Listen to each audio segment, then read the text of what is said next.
तिथि चेंज हो जाती है और ऐसे करते करते महीना चेंज हो जाता है, फिर साल चेंज हो जाता है और ये देखते देखते हम आज किस उम्र में आ चुके हैं, हमें ये रियलाइज करना बहुत जरूरी है। फिर भी कुछ भी नहीं बिगड़ा, अभी भी कुछ नहीं बिगड़ा, क्योंकि जिस दिन आप नई शुरुआत करते हैं उसी दिन से आपकी मंजिल को नए मायने मिल जाते हैं। तो साथियों, आज से अभी से एक नया संकल्प, एक नया फैसला, एक नया टारगेट लेकर अगर आप शुरुआत करते हैं तो यकीन मानिए आप दुनिया की सबसे बेहतरीन अपॉर्चुनिटी पर आ चुके हैं। तो सर्वप्रथम केपी सर का बहुत बहुत धन्यवाद, उन्होंने इन्वाइट किया। साथ ही साथ मिस्टर संजय पाठक जी, जिन्होंने इस अपॉर्चुनिटी से मुझे अवगत कराया, उनका दिल से बहुत बहुत धन्यवाद। क्योंकि क्या होता है ना कि आपकी अपलाइन ही इस दुनिया में दो ऐसे लोग हैं जो केवल आपकी सक्सेस, आपकी कामयाबी और अपने आप से आपको बड़ा देखना चाहते हैं। पहले हैं आपके माता पिता और दूसरी हैं आपकी अपलाइन। और एकमात्र यही इंडस्ट्री है जहां पर आपको इस सिस्टम में लाने वाला व्यक्ति अपना आप से ज्यादा आपकी इनकम, आपकी सक्सेस, आपकी हैसियत देखना चाहता है। तो दोस्तों, ये दुनिया का वो एक अनोखा सिस्टम है जहां पर बिना कुछ लगाए करोड़ों की प्लानिंग बनाई जा सकती है। बिकॉज पूरा देश खाली पड़ा है, 100 करोड़ लोग इंतजार कर रहे हैं कि उन्हें कोई अपॉर्चुनिटी बताए, कोई उन्हें मौके के से रूबरू कराए।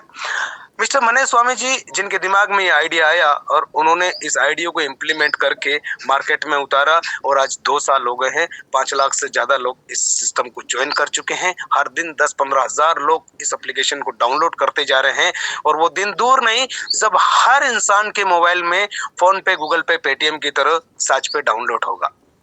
लेकिन हमारे साथ सबसे बड़ी दिक्कत ये होती है कि आज जैसे हमारी प्यारी सी लवली सी टीम हमारे बीच में इस मीटिंग के अंदर है, मनीष जी ने इस सिस्टम को बनाया, केपी सर ने संजय जी को बताया, संजय जी ने मुझे बताया, मैंने अपने कुछ चुनिंदा लोग जैसे कि मिस्टर BL खंडेलवाल जी हैं, मोहन धनगर जी हैं, आशीष सर हैं, कृष्णा सर हैं, राजकुमार ठाकुर सर हैं, दिनेश सर हैं, इतने कई सारे लोगों को बताया।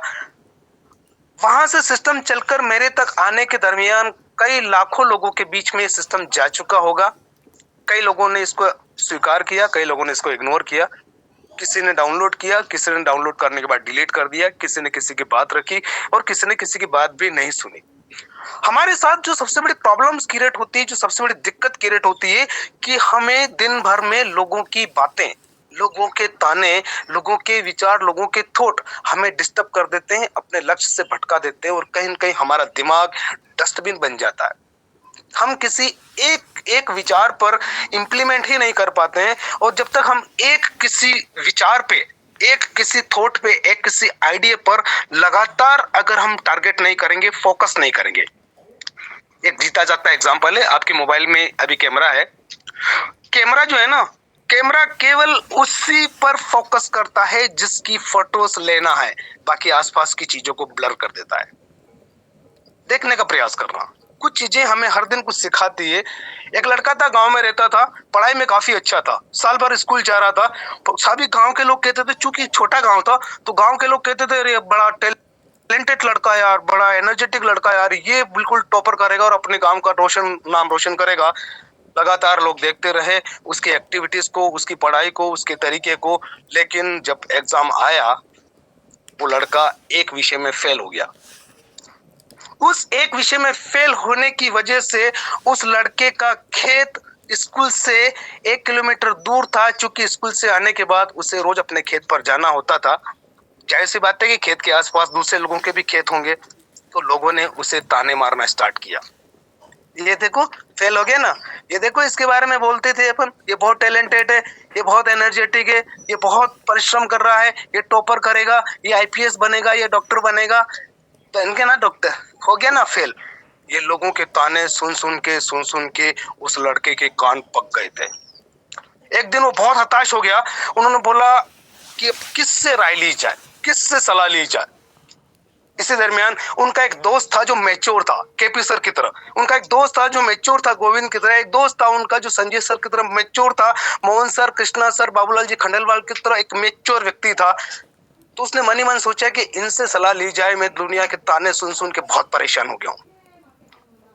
जाके पूछा उसने कि सर, मैं एक विषय में फेल हो गया हूं और ये गांव के लोग, ये मेरे पड़ोसी लोग मुझे बहुत ताने मारते हैं रोज, क्या किया जाए।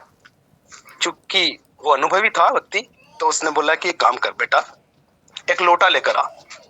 उससे एक लोटा मंगवाया, बोले इस पूरे लोटे को दूध से भर दे, ऊपर तक भर दिया।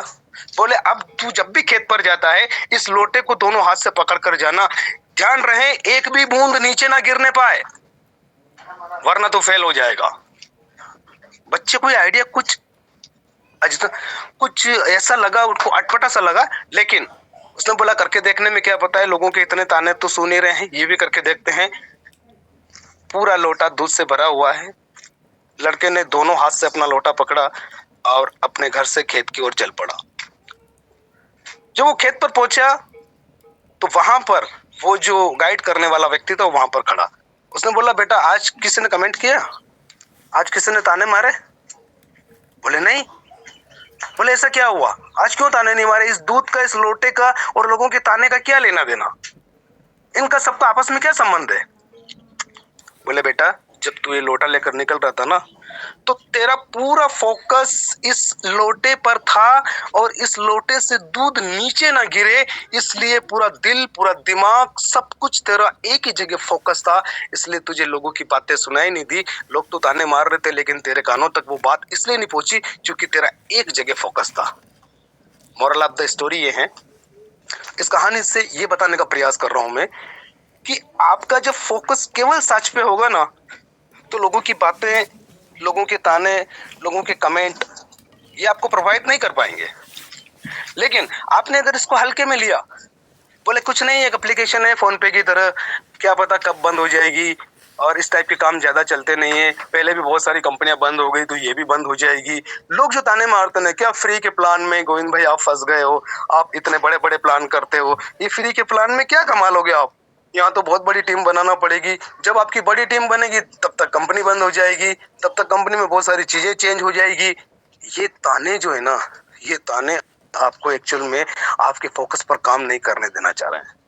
तो आपको इन तानों से बचने के लिए क्या करना पड़ेगा, आपको अपने दिमाग को इतना स्ट्रॉन्ग बनाना पड़ेगा, उस बच्चे के उस दूध के लोटे की तरह आपका फोकस केवल एक जगह होगा, तो लोगों की बातें आपको सुनाई नहीं देगी। और रही बात लोगों की, तो मेरे दोस्त ये वही लोग हैं जो आपके फेल होने पर गाली निकालते हैं और आपके कामयाब होने पर ताली बजाते हैं। ये आपको डिसाइड करना है कि लोगों से ताली बजवाना है या गालियां निकालना है। ये काम तो चलेगा, इस बात की श्योरिटी है, क्योंकि अगर ये बंद होना होता तो ये कब से हो चुका होता। क्योंकि ये केवल रेफर करने पर आपको कोई पैसा नहीं देता है, क्योंकि ये अपनी जेब से आपको कोई पैसा नहीं देता है, क्योंकि इसका जो सिस्टम डिजाइनिंग किया गया है, वो जब इसको कमीशन मिलता है साचपे को, वही कमीशन कुछ परसेंट अपना प्रॉफिट रख के बाकी का सारा कमीशन 7 लेवल में डिस्ट्रीब्यूट कर दिया जाता है। यानी कि ना कंपनी को कोई लॉस है, ना उपभोक्ता को कोई लॉस है, ना सर्विस यूजर को कोई लॉस है, ना फोन पे, गूगल पे, पेटीएम को कोई लॉस है, ना साचपे को कोई लॉस है। तो जब जहां पर किसी प्रकार का लॉस ही नहीं है और प्रॉफिट ही प्रॉफिट है, हाँ एक बात जरूर मानते हैं कि प्रॉफिट बहुत कम है, तो ये भी आप जानते हैं कि किराने का व्यापार 10% का होता है, कपड़े का व्यापार 20% का होता है। जब आपने 100 रुपए का सामान खरीदा तो मुश्किल से आप उसमें 20 रुपए कमा पाएंगे। किराने का व्यापार भी ऐसे ही 5 से 8-10% तक प्रॉफिट मिलता है। जब यहाँ पर कुछ भी नहीं लगाया तो बड़े प्रॉफिट की उम्मीद कैसे कर सकते हैं आप? लेकिन बड़ा प्रॉफिट कब आता है? बड़ा प्रॉफिट आता है कई सारे लोगों से। आप सोच कर देखिए, 1 रुपए का जो क्लिनिक प्लस शैम्पू है, वो शैम्पू 1 रुपए का है, और उस 1 रुपए के क्लिनिक प्लस शैम्पू की मार्केटिंग करने के लिए सिनेमा जगत की ऐश्वर्या राय सुपरस्टार, सिनेमा जगत की कैटरीना कैफ सुपरस्टार, सिनेमा जगत की माधुरी दीक्षित सुपरस्टार, अगर वो 1 रुपए के क्लिनिक प्लस पाउच का एड कर रही है, तो आप सोचो क्लिनिक प्लस वाले से करीना ने, ऐश्वर्या ने, माधुरी ने कितना पैसा लिया होगा? करोड़ों रुपया। जबकि सच्चाई ये है कि वो इस शैम्पू को यूज भी नहीं करती होगी, लेकिन उन्होंने मार्केटिंग की। और बार बार जब भी आप टीवी ऑन करते हैं, clinic plus, clinic plus, clinic plus, clinic plus, ये बार बार जब दिन में कई बार जब महिलाएं, लड़कियां इस एड को देखती है, तो दुकान पे जाके ने क्लिनिक प्लस का 1 रुपए का पाउच लेकर आती है। अब सोचो 1 रुपए का पाउच, अगर वो उसकी मार्केटिंग के लिए इतनी बड़ी सुपरस्टार को करोड़ों रुपए दे सकता है क्लिनिक प्लस वाला, उस 1 रुपए के शैम्पू को बनाकर पैकिंग करके होलसेलर से लगा के डिस्ट्रीब्यूटर तक, ग्राहक तक, कस्टमर तक, आपकी पड़ोस की दुकान तक पहुंचाने में क्लिनिक प्लस का कितना खर्चा होता होगा, सोच कर देखिए आप। केवल और केवल 15 पैसे मिलते हैं क्लिनिक प्लस को एक शैम्पू के पाउच की सेल पर, लेकिन ये 15 पैसे तब करोड़ों में तब्दील हो जाते हैं जब देश के 100 करोड़ लोग उस क्लिनिक प्लस पाउच को पड़ोस की किराना की दुकान से खरीद के अपने बालों को शैम्पू करते हैं। सेम यही एग्जाम्पल अगर आप लेंगे तो अमिताभ बच्चन को कौन नहीं जानता, लेकिन वो 1 रुपए का पाउच ठंडा ठंडा कुल कुल नवरत्न तेल, उसका एड उस सुपरस्टार ने किया। क्या लगता है आपको, ऐसे ही कर दिया होगा? नहीं, लेकिन नवरत्न वाले को ये पता है कि अगर हर आदमी को नवरत्न के बारे में बताना है तो उसके लिए किसी ऐसे सेलिब्रिटी का ही सिलेक्शन किया जा सकता है जिसको पूरा देश, पूरी दुनिया जानती है। और उन्होंने उस क्लिनिक प्लस की उस नवरत्न तेल के 1 रुपए के पाउच के लिए अमिताभ बच्चन जैसे सुपरस्टार को हायर किया और उनसे ठंडा ठंडा कूल कूल नवरत्न तेल 1 रुपए का पाउच, उसमें केवल 20 पैसे का प्रॉफिट होता है नवरत्न वाले का, 80% पैसा खर्च हो जाता है, लेकिन उस 20 पैसे के पाउच के लिए इतनी बड़ी मार्केटिंग करके पूरे देश में फैलाने के पीछे नवरत्न का केवल एक मकसद है कि उसे एक व्यक्ति से 1 रुपया नहीं चाहिए, उसे 100 करोड़ लोगों से 20 पैसा चाहिए। सेम यही पोजीशन साचपे में होने वाली है। जब 100 करोड़ लोग इस साचपे को अपने मोबाइल में डाउनलोड करेंगे, वो 100 करोड़ लोग जब अपने मोबाइल को रिचार्ज करेंगे, वो 100 करोड़ लोग जब अपनी टीवी को रिचार्ज करेंगे, वो 100 करोड़ लोग जब अपनी इलेक्ट्रिसिटी का बिल पे करेंगे, वो 100 करोड़ लोग जब ऑनलाइन शॉपिंग करेंगे, वो 100 करोड़ लोग जब अपने इंश्योरेंस की पॉलिसी पे करेंगे, वो 100 करोड़ लोग जब अपने घर के लिए गैस सिलेंडर बुक करेंगे, तब वो 10 पैसा, 20 पैसा, 1 रुपया, 2 रुपया, 1.5 रुपया, वो जो पैसा है वो करोड़ों में आपके पास आ रहा होगा। इस सोच के साथ अगर आप साचपे में इन्वॉल्व हुए हैं तो 1 साल अपनी जिंदगी का, केवल 1 साल, और हम ये भी नहीं कह रहे हैं हमारा इंटेंशन आपको भटकाना, आपको मिसगाइड करना नहीं है। हमारा इंटेंशन सिर्फ इतना है कि अभी ये गंगा बह रही है, इस बहती गंगा में हाथ धो लीजिएगा, आपकी जेब से कुछ भी नहीं लग रहा है। मोबाइल आपके पास है, डाटा आपके पास है, केवल डाउनलोड करना है और डाउनलोड करवाना है। रही बात सर्विस की, तो उस व्यक्ति को जब वो रिचार्ज की फैसिलिटी पता चलेगी, उस व्यक्ति को जब इस बात का पता चलेगा कि ये जो पैसा लगता है ये भी फोन पे से ही लगता है, लेकिन वाया साचपे के जाने से अगर मेरा 3 रुपया एक रिचार्ज पर बच रहा है, ये बचत, उसकी 3 रुपए की बचत कई हजारों लोगों तक उसका विचार जाएगा और देखते देखते आपकी टीम लाखों नहीं करोड़ों में तब्दील हो जाएगी। आपको इतना बड़ा तो सोचना पड़ेगा, आपको आने वाले समय को तो देखना पड़ेगा। आप अभी 2025 रनिंग में हैं, आप 2026 रनिंग तक जाते जाते ये जो 12 महीने 365 दिन होंगे, इन 365 दिन के अंदर इसकी स्पीड को प्रीजज करना पड़ेगा, रियलाइज करना पड़ेगा कि क्या होगा। अभी 5-7 लाख लोग हैं, ये जब 5-7 करोड़ लोग होंगे, जब ये 75-80 करोड़ लोग होंगे, तब तक जाते जाते आपके नेटवर्क में कितना बड़ा हिस्सा आ सकता है इस 150 करोड़ की आबादी वाले देश का। चलो यहां तक तो बात समझ में आती है। दूसरा ये है कि क्या कंपनी लीगल है? तीसरा ये है क्या कंपनी बार बार अपने प्लान को चेंज तो नहीं करेगी? चौथा रीजन है कि सर वो रिचार्ज पे कमीशन कम कर दिया, बाद में हो सकता है कभी बंद भी कर दे। चलो मान लेते हैं कर भी दिया, तो क्या केवल मोबाइल ही रिचार्ज होता है? क्या एक ही सर्विस लेकर आया है साचपे? नहीं, साचपे मोबाइल रिचार्ज तो केवल और केवल एक शुरुआती माध्यम है मेरे दोस्त।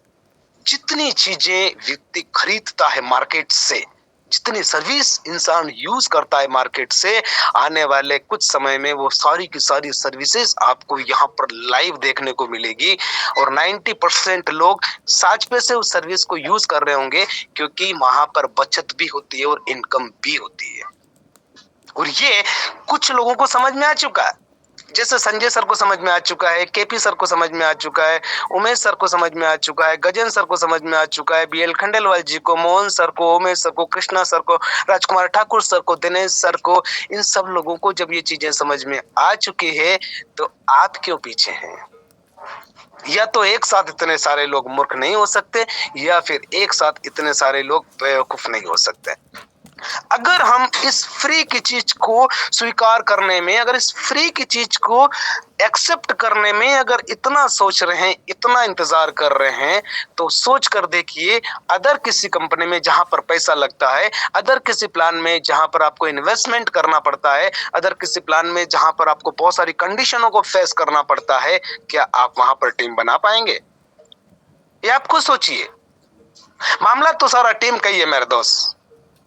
और किसी इंडस्ट्री के बारे में तो आप ज्यादा अच्छे से नहीं जानते होंगे, लेकिन एक पॉलिटिक्स, उसके पास एक बड़ा नेटवर्क है, इसलिए वो उस ओहदे पर हैं, उस पद पर हैं। एक डॉक्टर, उसका नेटवर्क है तभी उसका हॉस्पिटल चल रहा है। एक लॉयर, उसका नेटवर्क है तभी उसका केस लड़ने का सिलसिला जारी है, तभी उसका इनकम होता है। इवन आपके पड़ोस में जो किराने की दुकान है शर्मा जी वर्मा जी की, उसका भी एक नेटवर्क है, तभी वो दुकान चल रही है। यानी कि दुनिया का ऐसा कोई काम जो बिना नेटवर्क से नहीं चल सकता, कोई भी काम, एक सिंगल काम भी ऐसा जो बिना नेटवर्क के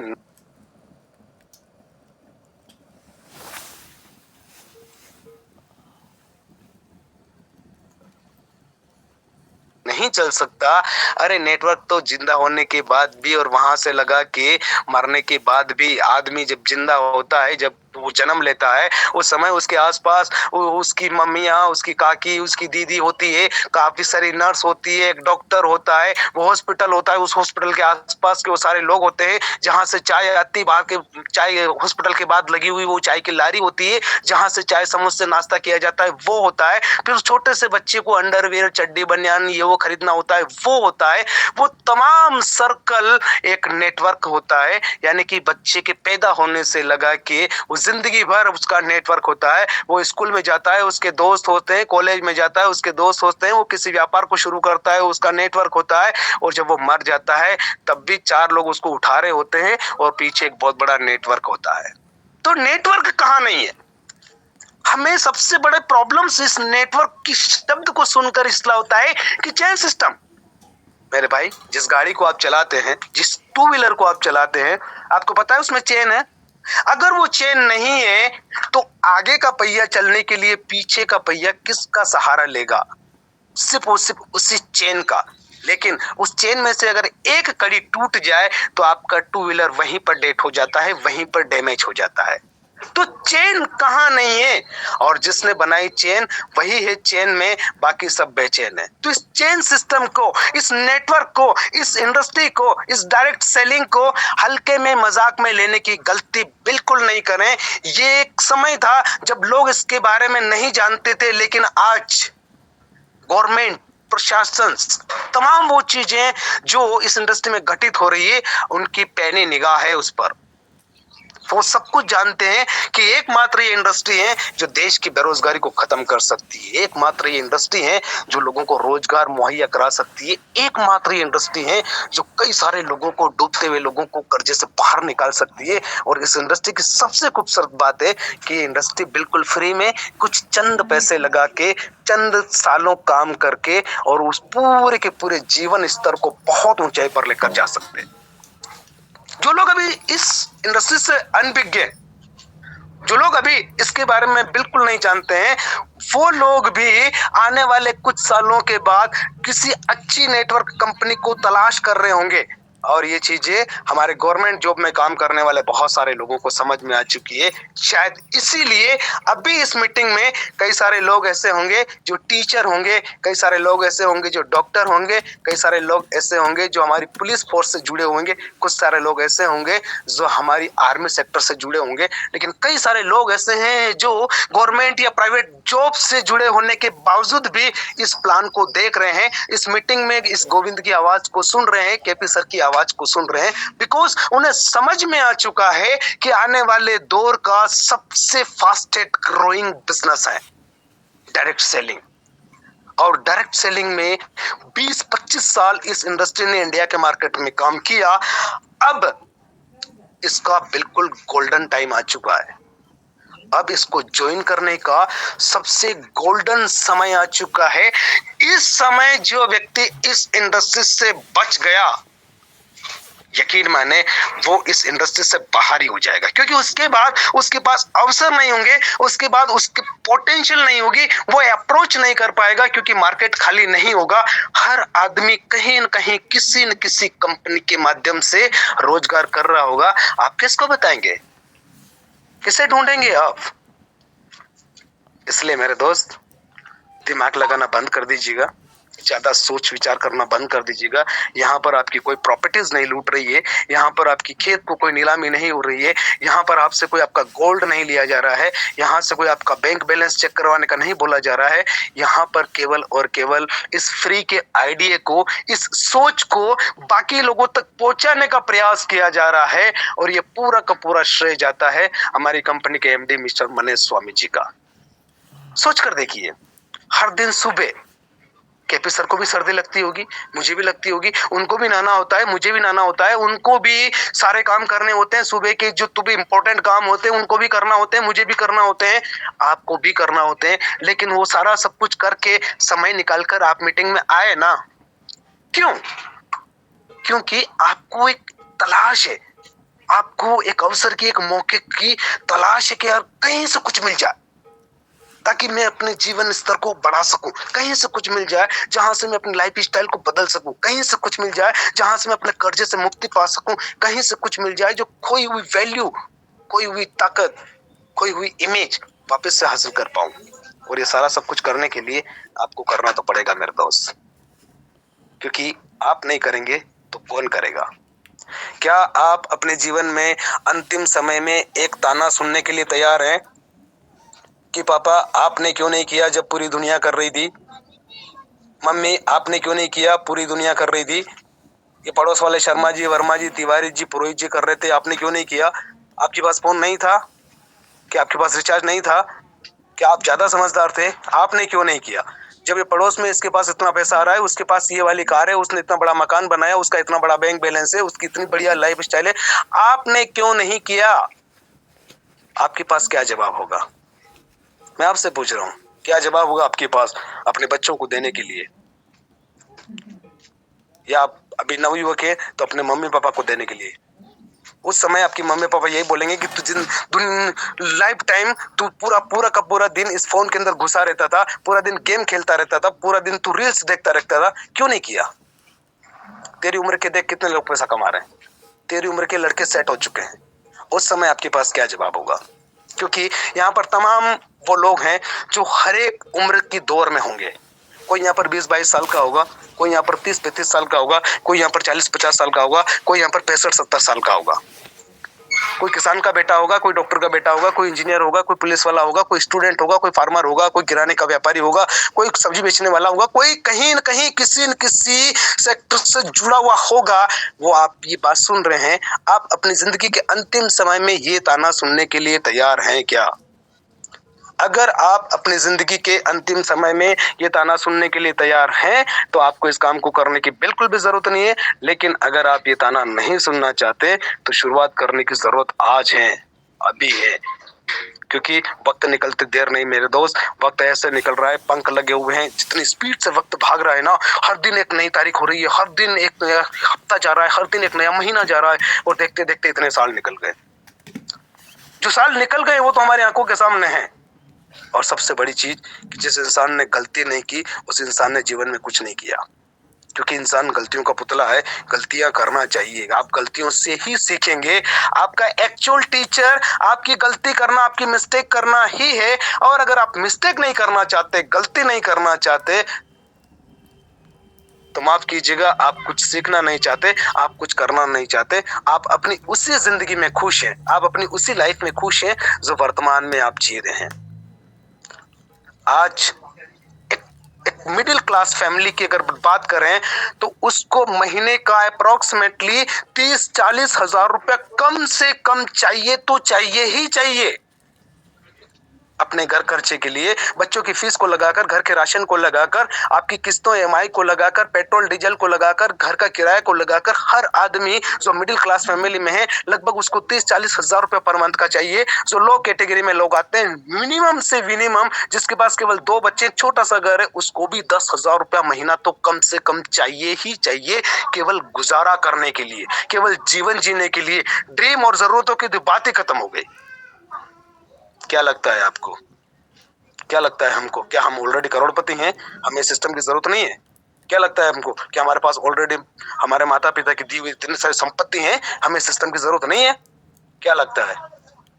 इस काम को सिर्फ एक ही व्यक्ति नहीं करेगा जो ऑलरेडी पहले से बहुत अमीर है या जिसकी सारी जरूरतें पूरी हो चुकी है, वरना हर वो आदमी करेगा जो किसी भी काम को करते हुए आज भी एक्स्ट्रा इनकम की तलाश में है और पार्ट टाइम कुछ इनकम चाहिए। जितना कमा रहे हैं उससे अपनी जरूरतें पूरी नहीं हो पा रही है और कुछ चाहिए पार्ट टाइम। इसलिए आपने देखा होगा लोग पार्ट टाइम जॉब भी करते हैं, अपनी जॉब में समय देने के बाद पार्ट टाइम जॉब भी करते हैं। कुछ महिलाएं ऐसी है जो जॉब में होते हुए भी घर पे आने के बाद सिलाई करती है, कुछ बुनकर बन जाती है, कुछ पत्तल धोने का काम शुरू कर देती है, कुछ सिलाई सिखाने का काम कर देती है, कुछ ब्यूटी पार्लर्स चला रही है। क्यों? क्योंकि उन्हें और एक्स्ट्रा इनकम चाहिए। और सबसे बड़ी बात है मेरे दोस्त कि आज हर हाथ में स्मार्टफोन है। आपका ये व्यापार कैसे चलेगा, आपका ये धंधा कैसे चलेगा, उसके लिए ऑलरेडी वो प्लेटफॉर्म पहले से ही तैयार है। कौन सा वाला? स्मार्टफोन वाला। यही स्मार्टफोन जो आपको मेरे से और मेरे को आपसे बात करने का जरिया बना है। आज आप कहाँ बैठे हैं? आप होटल में बैठे हैं, ऑफिस में बैठे हैं, अभी बिस्तर पे हैं या कहीं पर भी हैं, लेकिन आप और हम लोग इस स्मार्ट गैजेट्स की वजह से बात कर पा रहे हैं ना, एक दूसरे की तरफ अपनी बात को पहुंचा पा रहे हैं ना। तो यही स्मार्टफोन आज के समय में, इस टेक्नोलॉजी के युग में, इस बदलते हुए दौर में आपका ये स्मार्टफोन ही आपकी बात को पूरी दुनिया में पहुंचा सकता है, आपके व्यापार को पूरी दुनिया में पहुंचा सकता है, आपके काम को पूरी दुनिया में पहुंचा सकता है और आपका नेटवर्क करोड़ों लोगों का हो सकता है। और अगर करोड़ों लोगों का आपका नेटवर्क बना तो एक व्यक्ति से आप 1 रुपए की भी अगर एक महीने में उम्मीद करते हैं तो 1 करोड़ रुपया महीना आपका आ सकता है। और मैं यही सोचकर इस काम की शुरुआत किया हूं कि मुझे 1 करोड़ लोगों का नेटवर्क बनाना है। अभी मेरा फोकस केवल काम पर है, पैसे पर नहीं है। मुझे पता है, मुझे अभी 3 महीने करीब होने को आए हैं, मेरी इनकम 12-13 हजार रुपए हुई है। आपको पता है कि 12-13 हजार रुपए कुछ भी नहीं होता है। अगर मैं पैसे पर फोकस करता तो शायद इस 3 महीने के दरमियान मैं 300 नई कंपनियां ज्वाइन कर चुका होता। लालच में आके, प्रलोभन में आके, यहाँ पर ज्यादा मिल रहा है या 10% मिल रहा है, यहाँ पर कोइन मेरा महंगा हो जाएगा, यहाँ पर ये कर लेता हूँ, ये इन्वेस्टमेंट डाल देता हूँ, तो मैं 200-300 कंपनियां नहीं कर चुका होता 3 महीने के अंदर। लेकिन मेरा काम अब भी केवल नेटवर्क बनाने पर है, मेरा काम अब भी केवल फोकस मेरा काम पर है, पैसे पर फोकस नहीं है। क्योंकि पैसा नेटवर्क से ही आएगा, तो फोकस बड़े नेटवर्क पे होना चाहिए। फोकस ये 10 पैसा, 20 पैसा, 40 पैसा आ रहा इस पर नहीं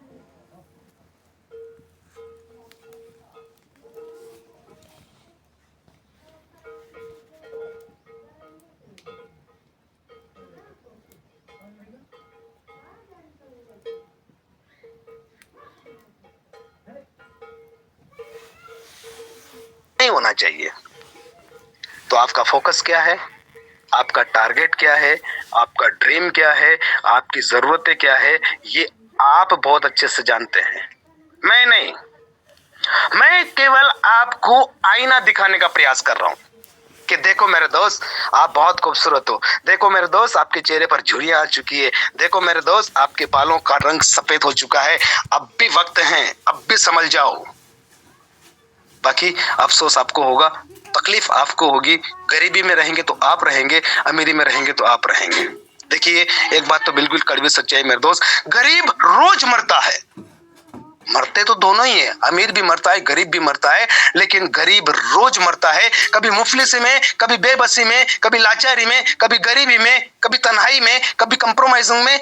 मरता रोज गरीब आदमी है, अमीर एक दिन मरता है। आप बताइए, आपको कौन सा वाला मरना पसंद है? क्योंकि स्वर्ग देखने के लिए मरना जरूरी है और मरने के लिए हर दिन हर इंसान हर दिन तैयारी कर रहा है।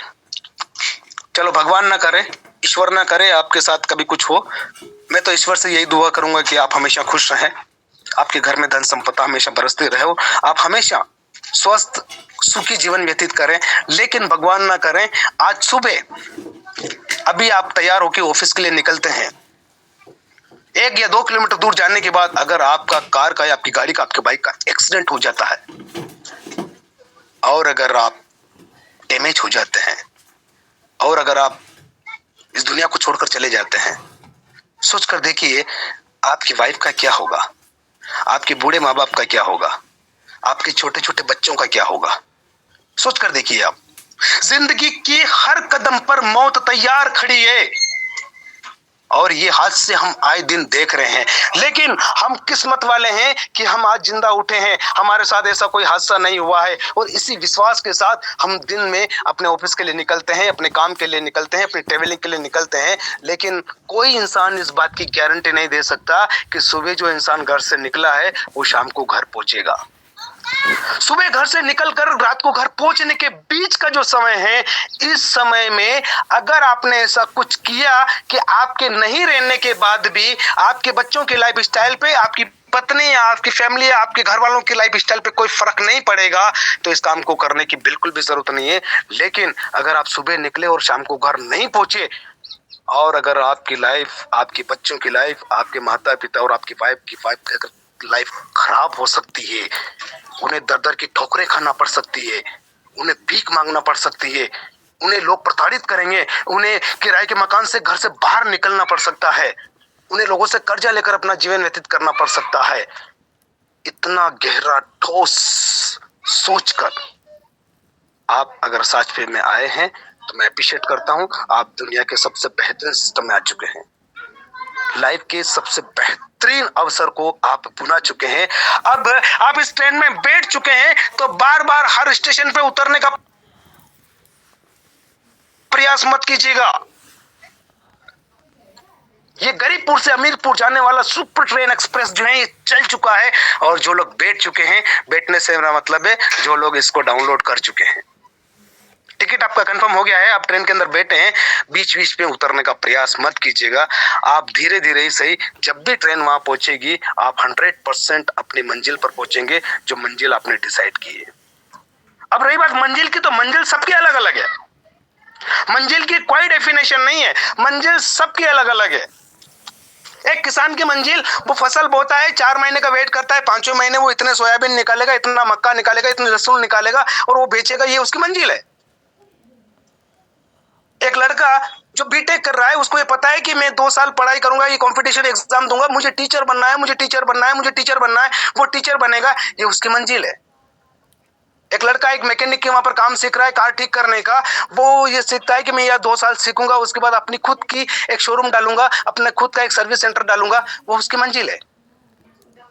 एक लड़का प्राइवेट डॉक्टर के वहां पर अपने काम को सीख रहा है, उसका मंजिल एक ही कि मुझे लाइफ में डॉक्टर बनना है, वो एक दिन डॉक्टर बनेगा, ये उसकी मंजिल है।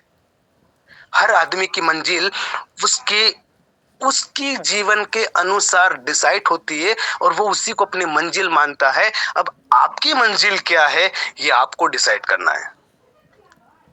आपको मंजिल पर पहुंचाने की जो प्लानिंग है, देखो साच पे एक जरिया है, साच पे आपकी मंजिल नहीं है, साच पे एक जरिया है आपको आपकी मंजिल तक पहुंचाने का। यानी कि साच पे वो एक्सप्रेस ट्रेन है, जहां आप जाना चाहते हैं वहां इसमें बैठकर आप जा सकते हैं। आपकी मंजिल साच पे नहीं है, आपकी मंजिल तो आपको पता है, साच पे केवल एक सुपर एक्सप्रेस ट्रेन है।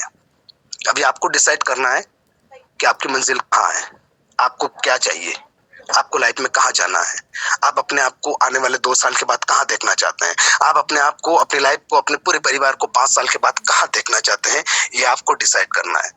और अगर 5 साल के बाद आप जहां अपने आप को देखना चाहते हैं वहां पहुंचने के लिए अगर आपके पास और कोई रास्ता है तो वेल एंड गुड कीजिए, और अगर नहीं है, कुछ कंफ्यूजन है, कुछ डाउट है, तो आज से इसको कीजिए। मिलते हैं 5 साल के बाद, सभी अमीरों की लिस्ट में आपका नाम होगा।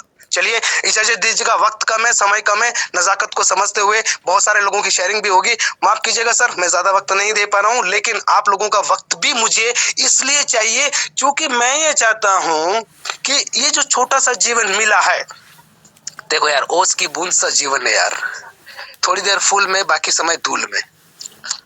ओस की बूंद जो है ना, सवेरे एक बूंद ओस की फूल के ऊपर होती है और थोड़ी सी धूप पड़ने के बाद वो सूख जाती है, शाम को फूल मुरझा जाता है, बात खत्म। फूल सवेरे जन्म लेता है, रात को मर जाता है, एक ही दिन में उसका जीवन समाप्त हो जाता है। और इसमें किसी खूबसूरत शायर ने बहुत ही प्यारी बेहतरीन लाइन बोली है, एक ही दिन में इंसान के जीवन को उसने बयान किया है कि सुबह की बाल्यावस्था, दिन की चढ़ती जवानी, शाम का ढलता बुढ़ापा, रात में खत्म कहानी और जिंदगी एक बेरहम कहानी, जितनी भी जी ली मौत की मेहरबानी, मौत की मेहरबानी। बहुत बहुत शुक्रिया, बहुत बहुत धन्यवाद। बैक टू मिस्टर कैपी साहब।